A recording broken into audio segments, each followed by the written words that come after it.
jalan-jalan ketemu sama anak indigo. Anak indigo yang bisa ngeliat musik-musik itu ya?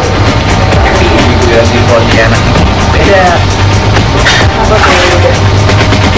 Nanti deh kita lihat. Oke?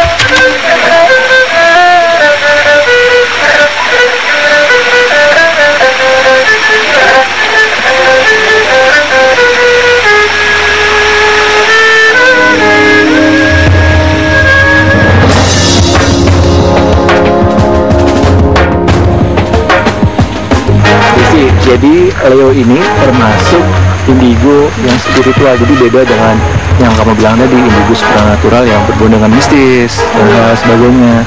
Memangnya bedanya antara spiritual dengan supranatural itu apa ya? Nah, kalau supranatural kan kita sudah tahu ya, berhubungan dengan yang mistis. Kalau spiritual itu konsentrasinya lebih kepada jati diri manusia, tujuan hidup kita, bagaimana kembali kepada cahaya, kepada yang kuasa, tanpa meninggalkan teknis kehidupan. Jadi fokusnya adalah hal-hal yang praktis dan mengindahkan kehidupan. Jadi konsepnya pengindahan kehidupan. Pengindahan kehidupan. Oh ya, itu ya ternyata bedanya ya. Pernah nggak sih Leo merasakan hal-hal yang supranatural mengalami itu? Pernah, dan lebih sering waktu TK dan SD. Karena sebelum mata ketiga ditutup, istilahnya begitu, itu sangat sering. Kamu mendengar atau melihatnya itu ketika di sekolah, di rumah atau di mana? Di sekolah. Seringnya di sekolah. Saya kan nakal dulu ya, jadi tinggal di sekolah paling lama, main-main dan sebagainya. Biasa kalau udah gitu udah takut pulang.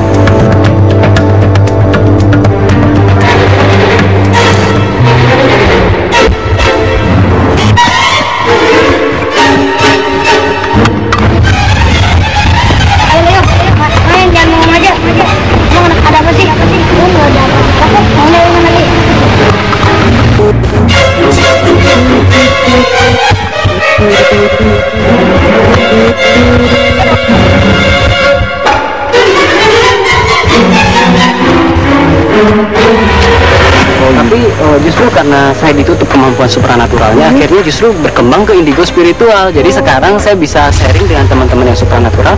Oh ternyata ini loh jalan kita, gitu. Biar nggak galau lagi. Oh galau? Memangnya indigo bisa galau ya? Bisa, karena kemampuan mereka tidak mereka pahami dan tidak diterima masyarakat. Biasanya mereka juga bisa mengalami kegalauan. Seharusnya bagaimana? Kalau diperumpamakan, kemampuan indigo itu seperti fasilitas untuk mencapai misi. Jadi, kalau kita terlalu mengagumi kelebihannya tanpa dikembangkan, itu seperti terkagum-kagum pada bayangan bulan di ember, lupa sama bulannya, lupa sama matahari yang merupakan sumber cahaya bagi bulan. Jadi intinya adalah kembali kepada kesucian diri, kemudian kembali kepada yang kuasa, sang sumber. Itu tujuannya. Itu ya? Iya. Oke, sambil jalan lagi. Jadi Leo, sebenarnya yang pertama kali kamu melihat makhluk astral itu kapan? Yang paling saya ingat ya, itu biasa kalau menjelang tidur akan muncul bayangan hitam. Intinya wajahnya semua hitam, rambutnya abu-abu.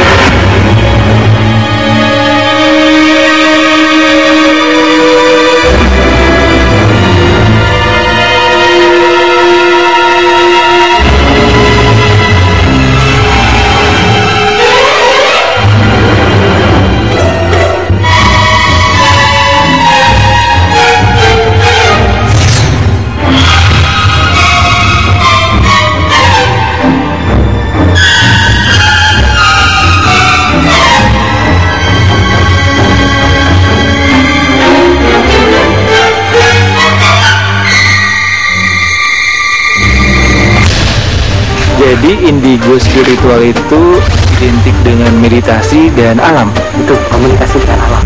berkomunikasi dengan alam. Bagaimana caranya berkomunikasi dengan alam? Ya mungkin gambarannya jangan seperti komunikasi yang biasa kita tahu lewat manusia, hanya lewat suara ya, lewat gambar.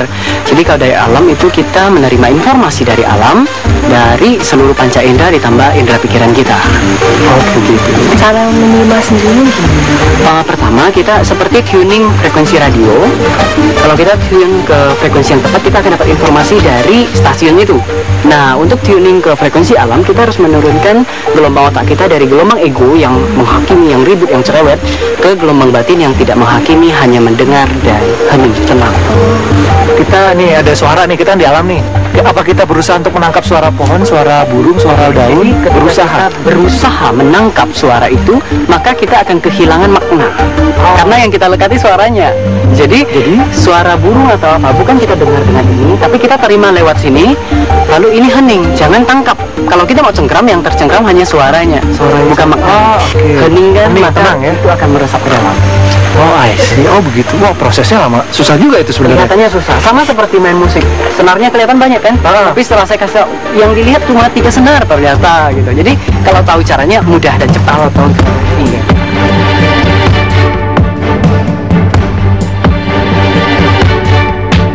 Kami mulai dari sini. Oh iya, Leo tunggu dulu tuh. Leo, itu alat musik yang tadi kamu mainkan ya? Iya benar. Nama alat musiknya apa, Leo? Erhu atau rebab Tionghoa bersenar ganda. Oh, kalau yang satunya lagi? Yang satunya lagi salah satu macam alat musik tiup. Alat musik tiup. Iya. Tuh, Leo tuh sebenarnya bisa memainkan 14 jenis alat musik Etnik. Ya. etnik ya. Wow, luar biasa ya. Langsung aja kita suruh main ya. Yang tiup ya. Coba yang tiup ya.